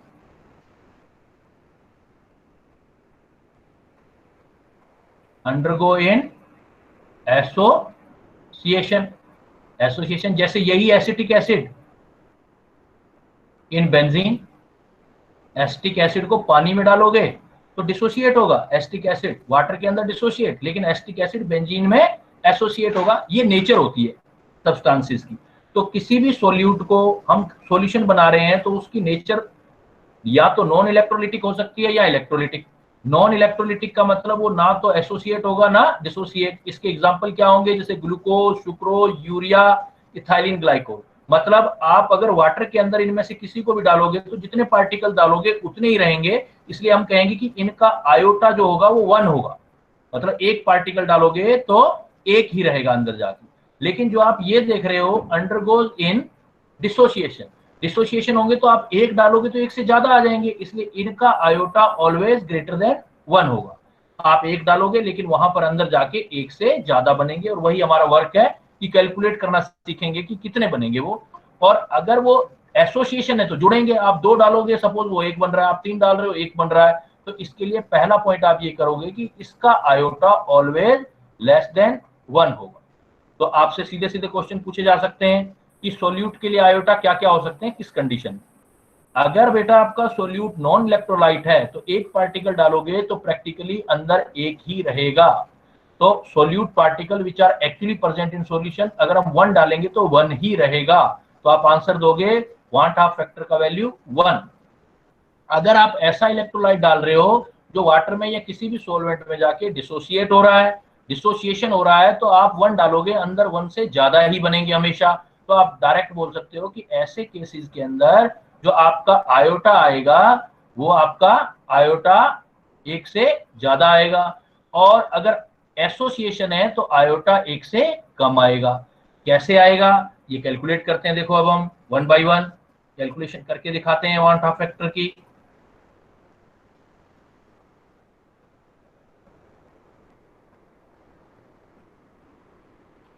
सपोज हमारे पास ऐसा इलेक्ट्रोलाइट है जो डिसोसिएशन शो करता है।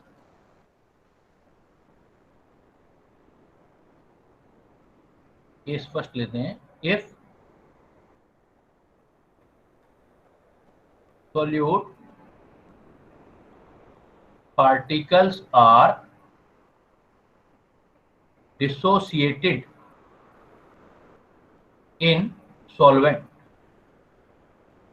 dissociated in solvent। अब जो डिसोसिएशन है ये फर्दर हमारे पास 2 टाइप का हो सकता है। एक है हमारे पास स्ट्रॉन्ग इलेक्ट्रोलाइट, यू नो बेटा स्ट्रॉन्ग इलेक्ट्रोलाइट का मतलब जो कंप्लीटली डिसोसिएटेड होते हैं, 100% डिसोसिएशन होता है जिनका, 100% डिसोसिएशन। और एक वो होते हैं जो पार्शियली मतलब वीक इलेक्ट्रोलाइट।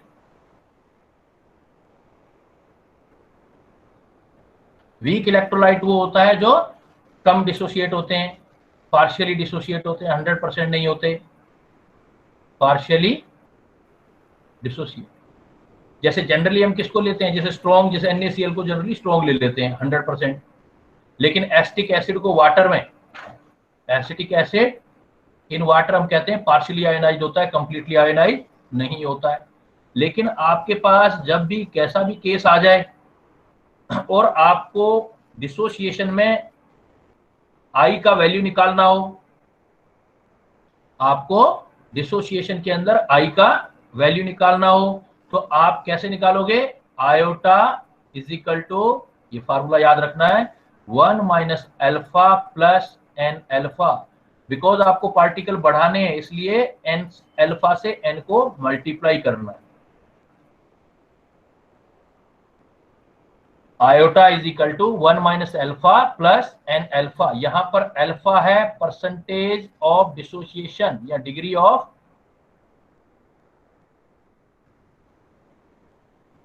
डिसोसिएशन, और एन जो है वो आपका होता है नंबर ऑफ पार्टिकल्स, कितना पार्टिकल दे सकता है, number of ions given by one species, number of ions given by one species. Iota is equal to 1 minus alpha plus n alpha. Alpha का मतलब आ जाएगा डिग्री ऑफ डिसोसिएशन और n का मतलब आ जाएगा number of ions given by species. कैसे?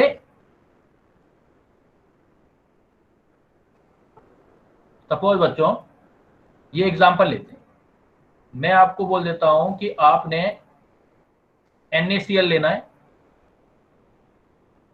NaCl इन वाटर, नहीं दिया हो तब भी कंसीडर कर सकते हो और दिया हो तब भी ठीक है कि ये कंप्लीट आयोनाइजेशन शो करता है, कंप्लीटली आयोनाइजेशन शो कर रहा है। आपको इसके आयोटा का वैल्यू कैलकुलेट करना है। NaCl in water completely ionization show कर रहा है और हमें इसका आयोटा कैलकुलेट करना है। तो आयोटा कैसे कैलकुलेट करेंगे? सबसे पहली चीज ये देखो आप कि NaCl, अगर एक NaCl है कंप्लीटली टूटता है तो एक Na पॉजिटिव और एक Cl नेगेटिव देगा। मतलब हमें यहां से ये पता लग रहा है पर स्पीसीज कितने आयन बन सकते हैं। तो पर स्पीसीज जो आयन देख रहे हो आप, you can see one particle, number of ions given by species. तो one particle of NaCl can give 2 ions, Na positive and Cl negative, तो N का वैल्यू फिक्स हो गया 2। मतलब ये हमेशा आपको फ्रॉम फार्मूला पता लग जाएगा, फार्मूला देख करके पता लग जाएगा कि N की वैल्यू कितनी है। और अल्फा जो होगा वो ऑलवेज गिवन होगा, अल्फा आपको गिवन होगा, बताया जाएगा अल्फा। जैसे यहां पर आपको बताया गया है कि कंप्लीट आयनाइजेशन, तो कंप्लीट आयनाइजेशन है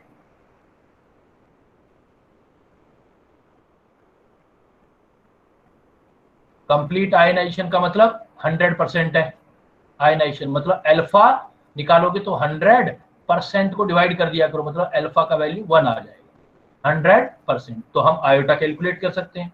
iota is equal to 1 minus alpha plus n alpha. 1 minus alpha, तो अल्फा की वैल्यू 1, एन की वैल्यू 2, अल्फा की वैल्यू 1, तो 2 आ गया। तो आयोटा की वैल्यू देखो कितनी आई, 2, यानी कि एन की वैल्यू के बराबर आ गई। कब? तो आप हिंट याद रख सकते हो, डायरेक्ट हिंट क्या बन गया आपका ऐसे केसेस में, फॉर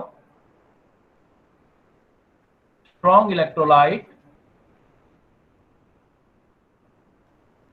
मतलब स्ट्रॉन्ग इलेक्ट्रोलाइट मतलब 100% कंप्लीट आयनाइजेशन हो, iota always equal to n.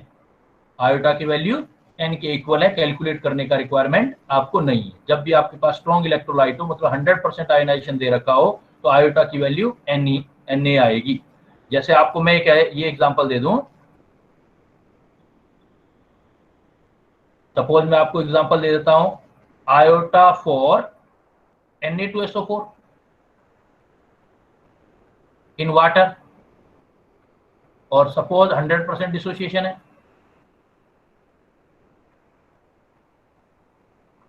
तो Na2SO4 100% डिसोसिएशन है, तो आयोटा डायरेक्ट क्या यूज कर सकते हो आप, iota is equal to n. तो Na2SO4 का एन निकालो, देखो फार्मूले से पता लगेगा। Na2SO4 का एक पार्टिकल कंप्लीटली आयनाइज हो जाएगा तो 2 Na पॉजिटिव दे देगा और 1 सल्फेट आयन दे देगा।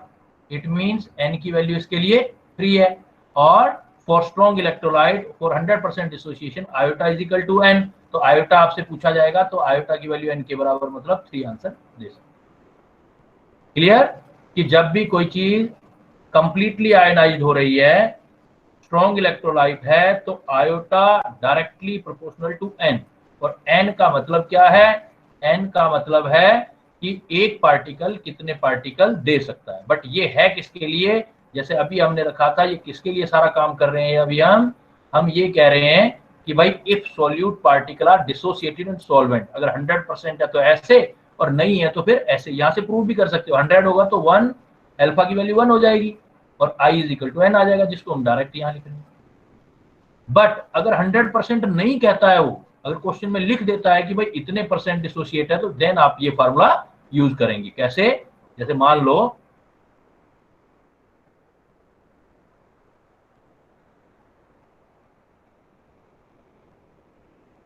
सपोज हम यहां कर लेते हैं, ये प्रॉब्लम आ गया हमारे पास,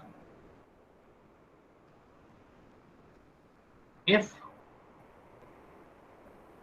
NaCl is 80% dissociated in water, if NaCl is 80% dissociated in water, calculate want half factor, calculate want half factor. देखो बेटा, अब की बार ये 80% दे रखा है NaCl, तो NaCl 80% ही डिसोसिएटेड हुआ है, 80% डिसोसिएट हुआ है, तो इसका मतलब 100% डिसोसिएशन नहीं है, तो मैं ये यूज नहीं कर सकता, I is equal to direct n use नहीं कर सकता। अब क्या यूज करूंगा, मैं पूरा कैलकुलेट करूंगा, iota is equal to 1 minus alpha plus n alpha, 1 minus alpha plus n alpha, और n जो है वो हमारे आयन कितने NaCl के अंदर, वो उसका n आ जाएगा। तो आयन एक Na पॉजिटिव होता है, एक Cl होता है, तो n की वैल्यू तो 2 हो गई। और अल्फा हमारे पास गिवन है 80%, तो 80% है तो क्या लिखूंगा अब की बार, 80/100 मतलब 0.8। तो आयोटा की वैल्यू कैलकुलेट करेंगे तो कैसे आएगा, 1 माइनस 0.8 2 इंटू 0.8, तो 1 माइनस 0.8 तो 0.2 आ जाएगा, 1.6 तो 1.8 आ जाएगा। तो देखो 2 से कम रह गया, 1.8 आया है, 2 नहीं आया, इसका मतलब 100% डिसोसिएशन नहीं हुआ है, डिसोसिएशन कम हुआ। तो जब डिसोसिएशन कम हो तो आप iota is equal to 1 minus alpha plus n alpha निकालेंगे आप। तो 100% हो तो डायरेक्ट एन के बराबर लिख देंगे आप। क्लियर? तो डिसोसिएशन के अंदर आयोटा निकालना है, तो iota is equal to 1 minus alpha plus n alpha. और इसका मतलब आयोटा का क्या है कि आपने कितने पार्टिकल डाले, अंदर जाके कितने पार्टिकल हुए। जैसे इस क्वेश्चन को मैं थोड़ा और एक्सप्लेन करूं, बिल्कुल हम पोस्टमार्टम करें इस पॉइंट का, तो इसका मतलब ये होगा कि NaCl होता है, एक्सप्लेनेशन देखो, NaCl अगर कंप्लीटली टूटता है तो बनाता है Na पॉजिटिव और Cl नेगेटिव। ठीक है, अब मैं क्या कह रहा हूं कि मैंने यहां पर 2 पार्टिकल लिए थे स्टार्टिंग में, इनिशियली इसके 2 पार्टिकल। स्टार्टिंग में मैं सोच रहा हूं कि ये 0 है, 0 है, मैंने वाटर के अंदर NaCl के 2 पार्टिकल डाल दिए और मैंने ये बोल दिया कि इस 2 का 2 नहीं गया है, इसका सिर्फ 80% डिसोसिएशन हुआ है। तो फाइनली क्या होगा, 2 में से 2 का 80% चला गया, 2 का 80% देखो, 2 का 80% हो जाएगा 8 to the 16 मतलब 1.6 चला गया। अब जितना ये गया, ये 1 है तो ये भी तो 1 है, ये भी तो 1 है, ये 1.6 गया तो 1.6 ये बन गए, 1.6 ये बन गई। तो अब टोटल पार्टिकल मुझे तो यही कैलकुलेट करना है ना कि सॉल्यूशन में मैंने तो 2 पार्टिकल डाले थे, मैंने एक वाटर का सॉल्यूशन लिया, मैं ये सोच रहा था कि ये वाटर है और इस वाटर में मैं डाल रहा हूं 2 पार्टिकल ऑफ NaCl। मेरे हिसाब से 2 पार्टिकल होने चाहिए थे वो थ्योरेटिकली, लेकिन प्रैक्टिकली क्या हुआ, NaCl का 80% डिसोसिएशन हो गया। तो हुआ क्या, सारा सॉल्यूशन में देखूंगा तो इसमें जब फाइनली क्या हुआ मेरे पास, फाइनली मैंने देखा कि NaCl के पार्टिकल जो है 2 में से 1.6 चले गए हैं, 2 में से 1.6 चले गए तो 0.4 पार्टिकल तो NaCl के बचे रहे, और Na के पार्टिकल अगर आप देखोगे तो वो आपके पास आ गए 1.6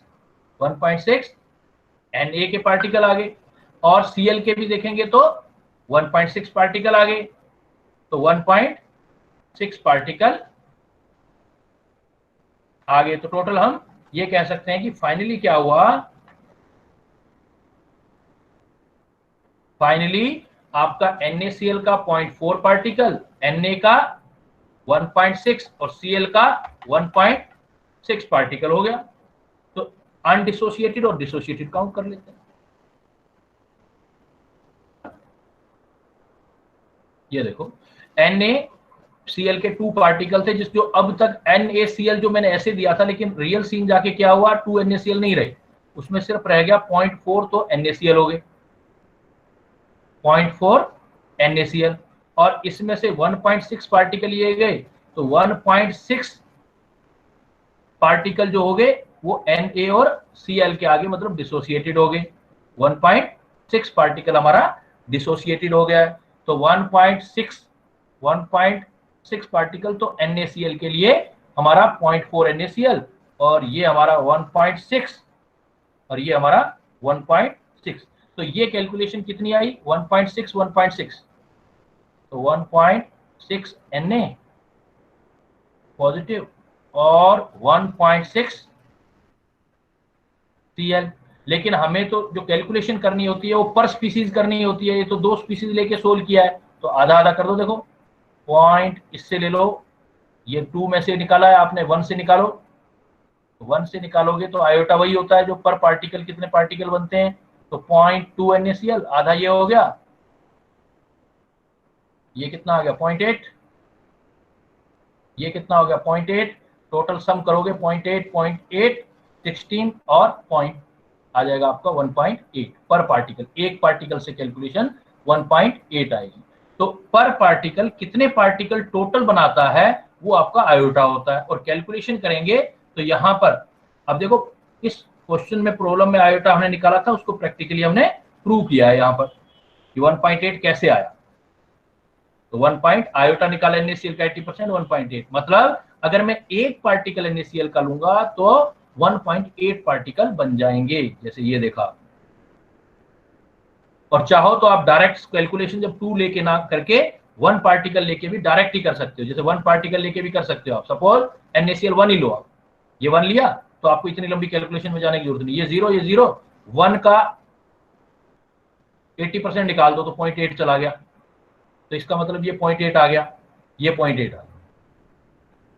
तो डायरेक्ट देखो 0.8 में ये चला गया तो 0.2, तो अनडिसोसिएटेड पार्टिकल रह गए 1.2 पर में से, Na आ गया 0.8, Cl आ गया 0.8। तो प्रूव भी कर सकते हो आप, एक्सप्लेन भी कर सकते हो आप।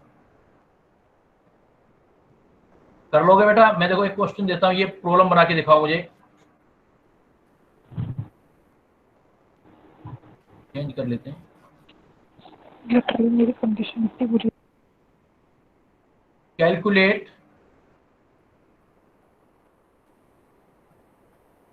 iota for A4 Fe CN6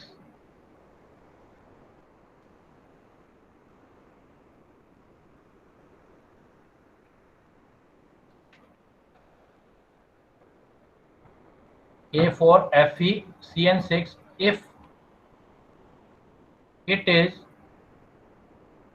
30% dissociated in water। Iota निकालना है, फार्मूला है K4 Fe CN6 if it is 30% dissociated in water। बनाओ जरा बेटा, ट्राई करो क्या आंसर निकलेगा। देखो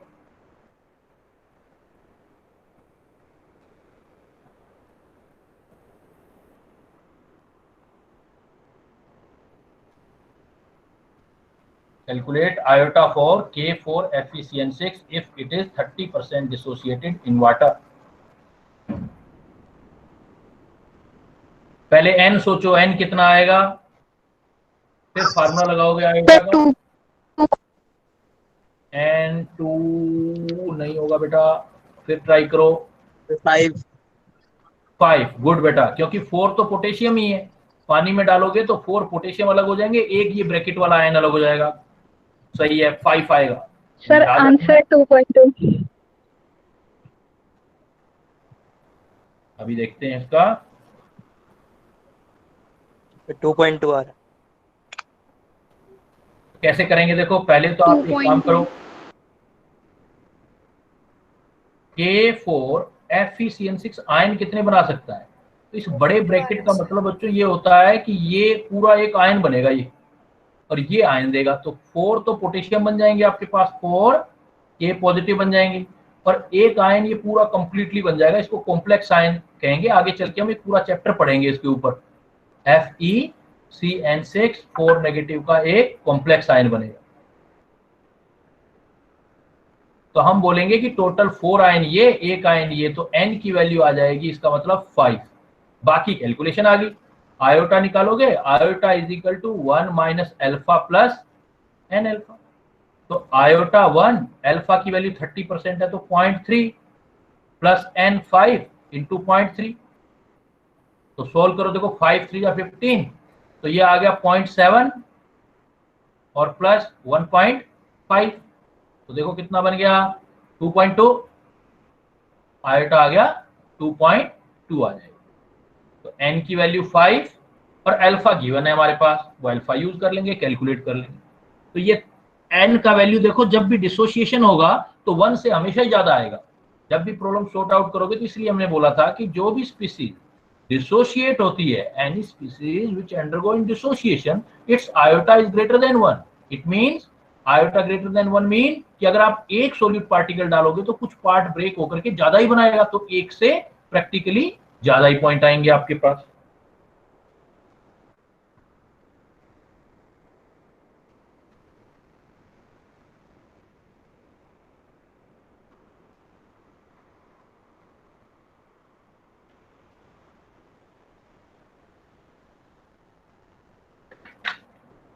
Now we are in position, we are able to see the possibility in association। अगर पार्टिकल एसोसिएट होते हैं तो कितना आएगा। हमने ये पढ़ा कि आयोटा की वैल्यू एसोसिएशन या डिसोसिएशन नहीं होता है तो आयोटा 1 ही लेना, जैसे glucose, fructose, sucrose, urea, ethylene glycol, इन सब केसेस में। लेकिन कुछ ऐसी स्पीसीज हैं जो डिसोसिएशन हो रहा है जिनका, तो आयोटा कैलकुलेट करना है। 100% डिसोसिएशन है तो आयोटा डायरेक्ट n के इक्वल ले सकते हो, 100% नहीं है तो उससे कम रह जाएगा। अब नेक्स्ट केस क्या आता है हमारे पास कि सपोज हम क्या करते हैं कि इस केस में नेक्स्ट केस लेते हैं कि suppose if solute undergo in association। तो क्लियर है कि एसोसिएट होगा तो आयोटा की वैल्यू ऑलवेज लेस देन 1 जाएगी। अब आपने कम करना है तो जो वहां n मल्टीप्लाई किया था उस n को आप डिवाइड कर देना इस बार। तो आयोटा कैसे कैलकुलेट करोगे इस बार, iota is equal to 1 minus alpha, एक से चेक करना है, प्लस यहां n मल्टीप्लाई किया था, यहां पर n डिवाइड कर। Iota is equal to 1 minus alpha plus alpha by n, क्योंकि हमने एसोसिएट करना है। और एसोसिएशन में एक चीज ध्यान रखना, एसोसिएशन के काफी कम एग्जांपल होते हैं। अगर दो जुड़ते हैं तो उसको डाइमर बोलते हैं। Dimer, di, D D di से मतलब 2, तो n की वैल्यू 2 लेनी है। अगर ट्राइमर है, वर्ड ट्राइमर मतलब 3 जने अटैच हो रहे हैं, 3 मिलके एक बना रहे हैं, तो n की वैल्यू 3 लेनी। तो एसोसिएशन में मतलब ये पॉलीमराइजेशन है, एक तरह पॉलीमर है। डाइमर होगा तो n की वैल्यू 2, ट्राइमर होगा तो n की वैल्यू 3। और जब भी आपको कैलकुलेट करना हो तो ये फार्मूला यूज करेंगे, iota is equal to 1 minus alpha plus alpha by n। अब इसमें आपको प्रॉब्लम देख के डिसाइड करना है कि भाई कौन सा डिसोसिएट होगा। या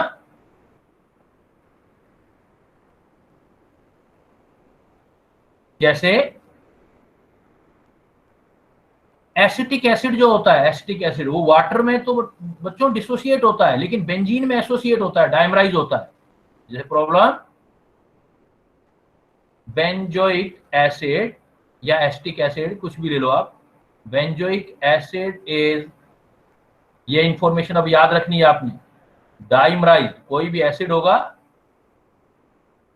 benzoic acid is dimerized in benzene solvent. Benzene solvent, water होता तो डिसोसिएट होता, लेकिन यहां डाइमराइज होता है। If dimerization is 20%, then calculate the iota. तो बेंजोइक एसिड के लिए आयोटा हमको निकालना है, कैलकुलेट द आयोटा। तो सिंपली फार्मूला हमारे पास है। अब ये हमें पता लग गया कि डाइमराइजेशन है, डाइमराइजेशन है तो iota is equal to 1 minus alpha plus alpha by n कर देंगे, क्योंकि एसोसिएट होगा ये। 1 अल्फा की वैल्यू 20% है तो 0.2 प्लस 0.2, डाइमराइजेशन से एन की वैल्यू पता लग रही है 2, तो ये 0.1 आ गया, तो 0.8 और 0.9। Here you can see iota की वैल्यू देखो लेस देन 1 जा रहा है, लेस देन 1। तो जब भी ऐसा सिचुएशन आएगा तो लेस देन 1 रहेगा इसका। तो इस टाइप से हमें ये पता लग जाएगा कि प्रैक्टिकली कितना पार्टिकल सॉल्यूशन में प्रेजेंट रहता है। क्लियर? निकाल लोगे बेटा। अगर एसोसिएट डिसोसिएट नहीं हो रहा है, एसोसिएट डिसोसिएट नहीं होता है तो आप आयोटा 1 लेंगे। अगर एसोसिएट होता है तो आयोटा लेस देन 1 आएगा, कैलकुलेशन कर लेंगे, और डिसोसिएट होता है तो ग्रेटर देन 1 आएगा। बट सारी चीज जो डिपेंड करती है बेटा वो प्रैक्टिकली डिपेंड करती है कि आपको ये ध्यान रखना होता है कि आपको केमिस्ट्री थोड़ी पता होनी चाहिए कि भाई जैसे नोट, अगर हमें रिएक्शंस पता होना चाहिए कि पार्टिकल बढ़ेंगे या घटेंगे। अगर पार्टिकल जहां भी एसोसिएशन होगा तो जितने डालोगे उससे कम होगा, वो एसोसिएशन होगा। इसी का एक एग्जांपल और होता है कि के आई HgI2 is react with Ki to form K2HgI4. So if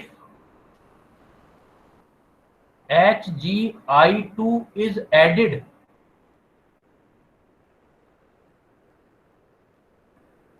in Ki aqueous solution,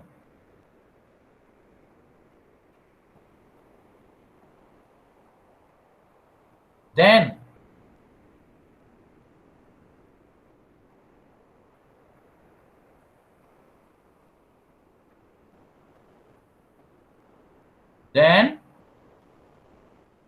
number of particles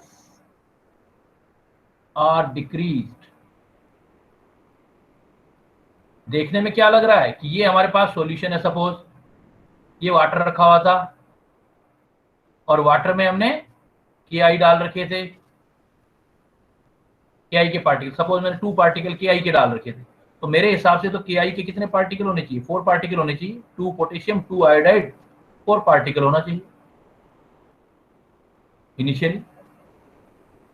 और मैंने आपको बोल दिया कि बेटा इसके अंदर आप एक काम करो, जो आप है HgI2 के और पार्टिकल डाल दो,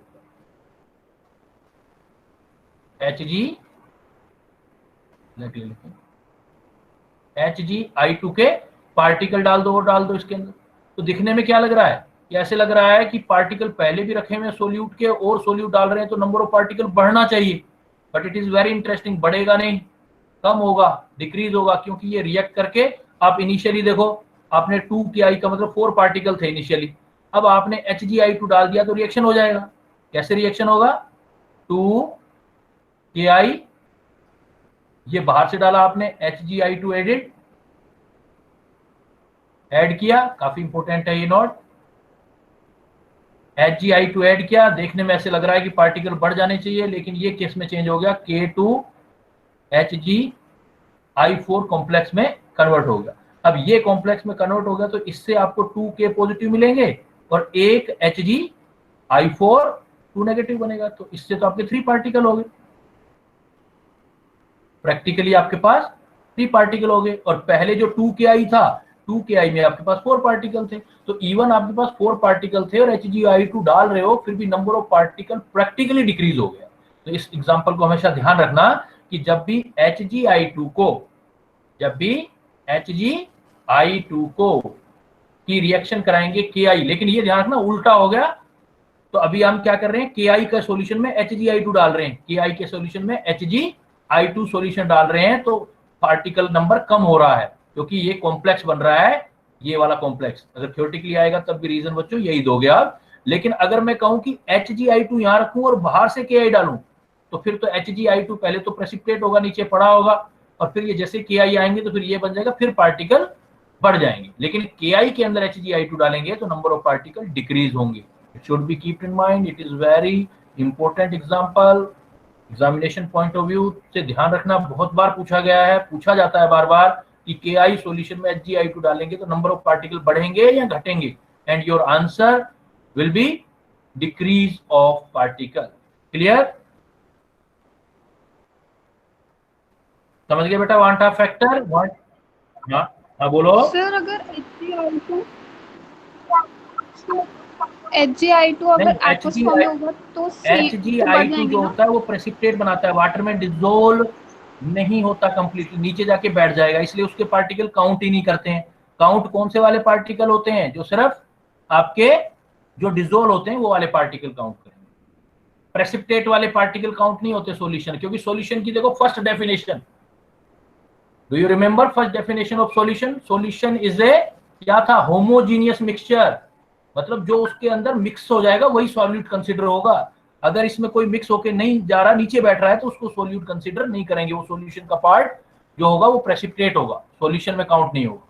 जैसे पानी होता, पानी में आप देखो चीनी डालो आप, तो चीनी डिसोल्व हो जाती है ना, होमोजीनियस मिक्सचर बन जाता है। तो जो चीनी के पार्टिकल है, शुगर के पार्टिकल है, वो काउंट करने हैं हमको, डिसोल्व पार्टिकल काउंट करना होता है। इधर देखो, यहां भी लिखा था मैंने, इधर देखो, अभी कुछ एक एक पॉइंट, जो एक एक लाइन है उसका मतलब समझना है हमको। यहां जब हमने स्टार्ट किया था आयोटा, वहां मैंने एक बात लिखी थी,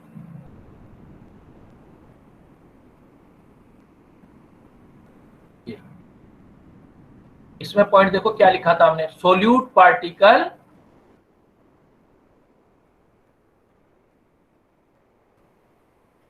solute particle which are present in solution, solute particle, ये देखो यहाँ क्या लिखा था, solute particle which are actually present in solution, present solution में किस फॉर्म के अंदर? dissolved फॉर्म के। इसको यहाँ लिख सकते हो आप, solute particle which are actually present in solution as, sir आपकी स्क्रीन नहीं आ रही।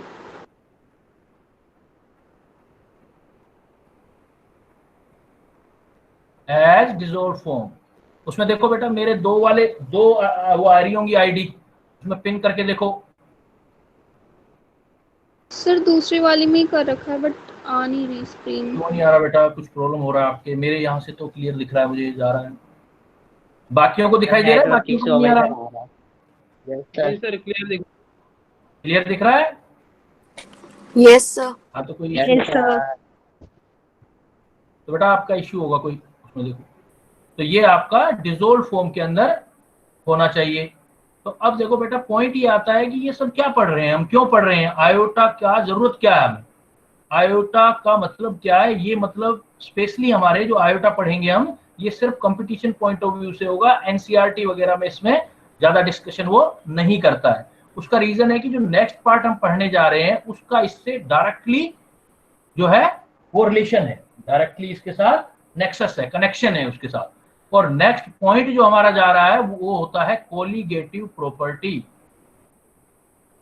तो डिटेल में नेक्स्ट क्लास में करेंगे हम, मैं इसमें थोड़ा बता देता हूं, बस अभी डिफाइन कर देते हैं। कोलिगेटिव प्रॉपर्टीज क्या होती हैं? Colligative properties, colligative properties of dilute solution, ये हमारा सिलेबस है। एक सॉल्यूशन की कुछ प्रॉपर्टी होती है जो कोलिगेटिव, तो कोलिगेटिव प्रॉपर्टी कौन सी होती है? ऐसी प्रॉपर्टी होती है जो नंबर ऑफ पार्टिकल पर डिपेंड करती है, नेचर ऑफ पार्टिकल पर डिपेंड नहीं करती। कोई किसी का भी पार्टिकल हो, उससे लेना देना नहीं कि वो कोई सा सोल्यूट हो, जो सोल्यूट के नेचर पर डिपेंड नहीं करती, नंबर ऑफ पार्टिकल। और नंबर भी कौन से वाला पार्टिकल? जो डिसॉल्व पार्टिकल है, प्रेसिपिटेट वाला नहीं।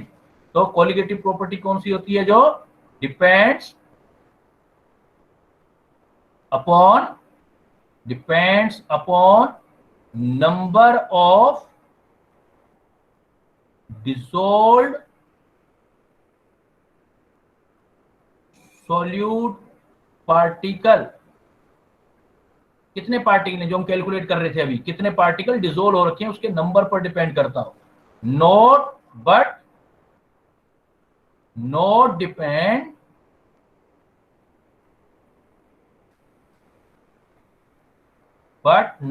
Depend upon nature of solute, nature of solute मतलब क्या सोल्यूट डालते हो उससे कोई लेना देना नहीं है आपका, लेकिन कितने पार्टिकल हैं वो भी प्रैक्टिकली कितने पार्टिकल हैं, प्रेसिपिटेटेड वाले काउंट नहीं होंगे, no, PPT will not be counted, precipitate count नहीं होगा, जो डिसोल्व पार्टिकल हैं वो काउंट होंगे, सिर्फ डिसोल्व पार्टिकल हैं वो आपने काउंट करने हैं, उस पर जो डिपेंड करता है वो कोलिगेटिव प्रॉपर्टी होती है। और ये टोटल 4 होती हैं, टोटल 4 होती हैं। कौन कौन सी 4 होती हैं देखो, 1 बाय 1 इनको डायरेक्ट रट डालना है, अगली क्लास से पहले रट लेना है। ए पहली वाली प्रॉपर्टी जो आप पढ़ चुके हो, relative lowering of vapour pressure, relative lowering of vapor pressure, जो relative lowering of vapour pressure है वो सोल्यूट के पार्टिकल पर डिपेंड करती है।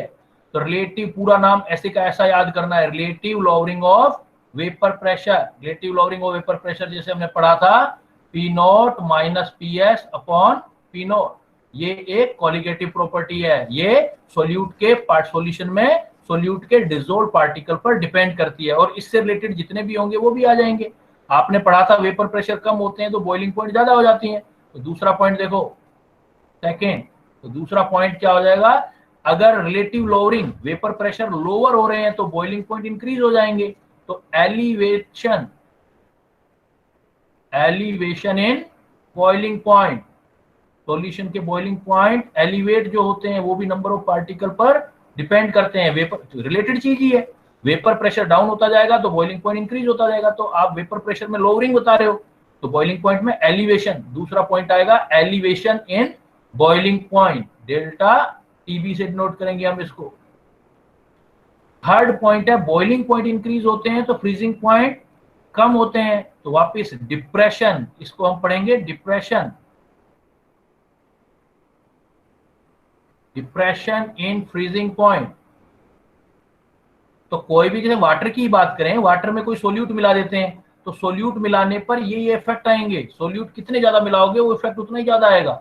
वेपर प्रेशर लोअर होता जाएगा, relative lowering of vapour pressure, boiling point elevate होते जाएंगे, elevation in boiling point, freezing point down होते जाएंगे, डिप्रेशन इन फ्रीजिंग पॉइंट, और एक पॉइंट और पढ़ेंगे हम ऑस्मोटिक प्रेशर, अलग से पढ़ेंगे हम osmotic pressure. So in next class we will teach about the 4 colligative property and these property नाम याद कर लो अच्छी तरीके से, जैसे लिखा है बिल्कुल वैसा याद करना है आपने। तो इन colligative property को 4 जो है, इसको ऑस्मोटिक प्रेशर को पाई से लिखेंगे हम, तो 4 प्रॉपर्टी ये हैं।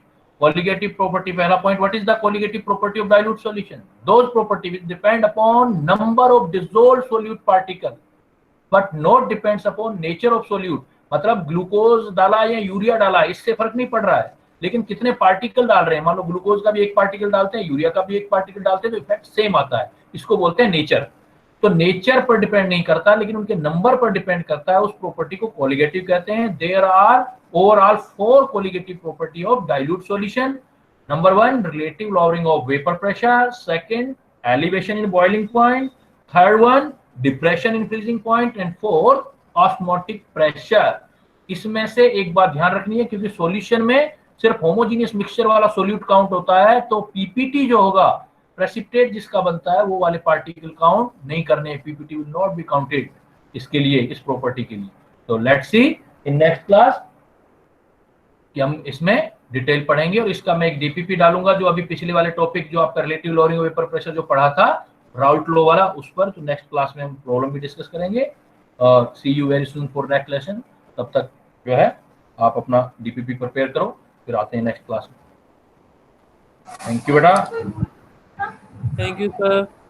हेलो, अभी कोई स्टूडेंट लेफ्ट मत करना। Hello, okay ma'am. हाँ सुनो मेरी